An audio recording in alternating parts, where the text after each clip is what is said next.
ఇంట్లో ఉన్న బంగారాన్ని విడిపించి ఆ రోజు ఆన్లైన్ రేటుకే మేము కొంటాం. Sharma gold company. Hi hello, welcome to Suman TV. నేను మీ రోషన్. సో ప్రజెంట్ నాతో పాటు ఒక స్పెషల్ గెస్ట్ ఉన్నారు. He is none other than great astrologer Venuswamy గారు. సో వేణుస్వామి గారు నమస్కారం. ఓం నమో వెంకటేశాయ. వెంకటాది సంస్థానం బ్రహ్మాండే నాస్తికించిన వెంకటేశ సమోదేవో నా భూతో నా భవిష్యతి. ధన్యవాదాలు గురూజీ. చాలా చాలా చాలా అందంగా ఉన్నారు ఇప్పుడు. బిఫోర్ వేణుస్వామి గారికి ఇప్పుడు వేణుస్వామి గారికి చాలా తేడా కనపడుతుంది. ఏంటి ఇంత డిఫరెన్స్ అసలుకి?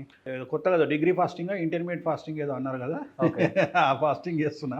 ఓకే. సో మంచి ఫుడ్ అంతే అంతే, నో టెన్షన్స్. అన్నిటికంటే ముఖ్యం ఏంటంటే నో టెన్షన్. ఏది వచ్చినా తీసుకోరు, అస్సలు క్వశ్చన్. మంచి వచ్చినా చెడు వచ్చినా చెడుని ఎక్కువ తీసుకుంటా, ఎంజాయ్ చేస్తా. అంటే మంచి కంటే చెడుని ఎక్కువ ఎంజాయ్ చేస్తా, బాగా ఎంజాయ్ చేస్తా. నాకు ఒక పిచ్చి అలవాటు ఉంది. నన్ను ట్రోల్ చేస్తే నేను నైట్ పడుకునేటప్పుడు అది ఎంజాయ్ చేసి పడుకుంటా. ఓకే. ఒక్క భయం ఏముంటుందంటే ఎక్కడన్నా నన్ను ట్రోల్ చేయడం ఆపేస్తే నాకు అలవాటు అయింది కదా. అదేదో సినిమాలో సర్కారీ వారి పాటలో మహేష్ బాబుతోని కీర్తి సురేష్ రోజు కాలేజ్ పడుకోవడం అలవాటైపోయిన తర్వాత 15 రోజుల తర్వాత మహేష్ బాబు లేకపోతే నాకు నిద్ర పట్టట్లేదురా అంటది. అట్లా ఎప్పుడన్నా నన్ను ట్రోల్ చేయడం ఆపేస్తే నాకు నిద్ర పట్టదేమో అనే భయం ఉంటుంది తప్ప అస్సలు నో టెన్షన్స్, నథింగ్. అంటే కలియుగం గురించి పూర్తి అవగాహన ఉంది కాబట్టి.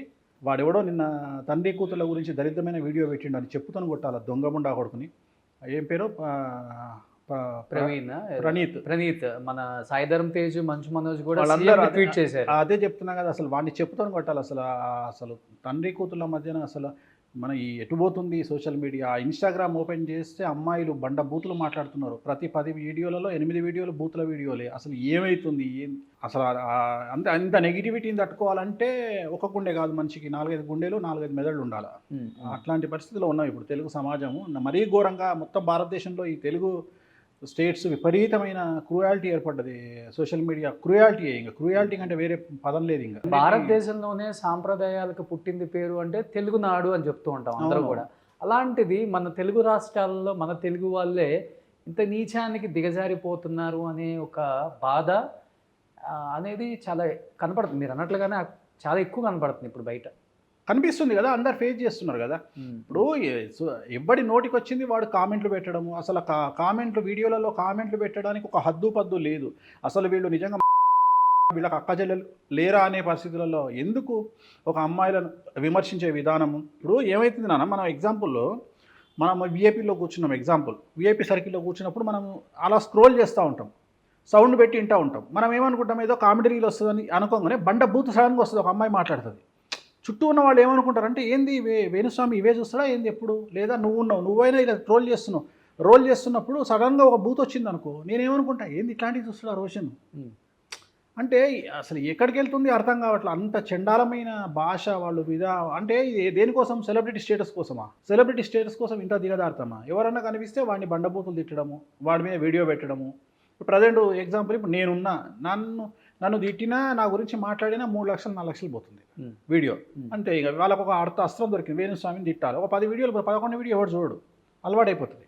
సో ఇదే పని రా, ఇంకా ఇదే పని కదా వాళ్ళకి. ఇప్పుడు ఏదో యూట్యూబ్లో తిట్టుకుంటే ఒక 1,00,000 వ్యూస్కి ఒక 5,000 వచ్చినాయి అనుకుందాం సపోజ్. అట్లా ఒక 5 లక్షల వ్యూస్ పోయినా కానీ ఒక 10,000 వస్తాయి కదా. 10,000 అంటే వాడి లెవెల్కి పెద్దనే కదా. అడక తినేవాడికి చాలా పెద్ద విషయం 10,000 అంటే. సో ఇంకా వాడు రోజు వాడిని తిట్టుకోవడమే వాని పని. ఎవరినో ఒకరిని తిట్టడం, లేదంటే కామెంట్లు పెట్టడం. అసలు ఎక్కడికి వెళ్తుంది? అంటే సామాన్యుడిగా ఉంటే మనకేం గుర్తింపు ఉంటుంది? ఏదో ఒక విధంగా మనం కూడా ఫేమస్ అవ్వాలి, సెలబ్రిటీ. ప్రతివాడికి సెలబ్రిటీ కావాలి, బిగ్ బాస్కి వెళ్ళాలి, లేదా ఆంధ్రప్రదేశ్లో ఎమ్మెల్యేగా పోటీ చేయాలి. ఫస్ట్ హిందూ మతాన్ని తిట్టాలి, లేదా జ్యోతిష్యుని తిట్టాలి, లేదా హిందూ మతానికి సంబంధించిన స్వామీజీని తిట్టాలి, లేదా వెంకటేశ్వర స్వామిని తిట్టాలి, లేదా రాముని తిట్టాలి, లేదా గ్రహణాలను తిట్టాలి. డైరెక్ట్గా అక్కడ నుండి బిగ్ బాస్కి వెళ్ళాలి, లేదంటే డైరెక్ట్గా అక్కడ నుండి ఎమ్మెల్యే పదవికి పోటీ చేయాలి. షార్ట్ కట్ అయిపోయింది ఇప్పుడు. లేదంటే ప్రజాసేవ చేసి డబ్బులు ఖర్చు, ఇంత ఓపిక లేదు. అందుకని ఫస్ట్ రాముడిని తిట్టితే ఈజీగా వెళ్ళిపోతావు. రాముడు దేవుడు, రాముడు మంచి తండ్రి, రాముడు మంచి కొడు, ఇట్లా వద్దు. రాముడు రాక్షసుడు, రాముడు అమ్మాయిలతోని ఎంజాయ్ చేసిండు, రాముడు మాంసం తింటాడు. ఈజీ వే, పబ్లిసిటీ దొరుకుతుంది, టక్కున బిగ్ బాస్కి వెళ్ళిపోవచ్చు. ప్రతి ఒక్కరి టార్గెట్ పబ్లిసిటీ తెచ్చుకోవాలా, బిగ్ బాస్కి వెళ్ళాలి. అయితే ఎక్స్పోజింగ్ విపరీతంగా చేయాలి సోషల్ మీడియాలో, బిగ్ బాస్కి వెళ్ళాలి, లేదా ఎవరైనా తిట్టాలి, బిగ్ బాస్కి వెళ్ళాలి. ఇంతే. ఇది సింపుల్ ఎజెండా ఇది ప్రతి ఒక్కటి. అంటే సుమన్ టీవీలో మీ పర్సనల్ అండ్ బిజినెస్ ప్రమోషన్స్ కోసం కింది నెంబర్కి కాంటాక్ట్ చేయండి.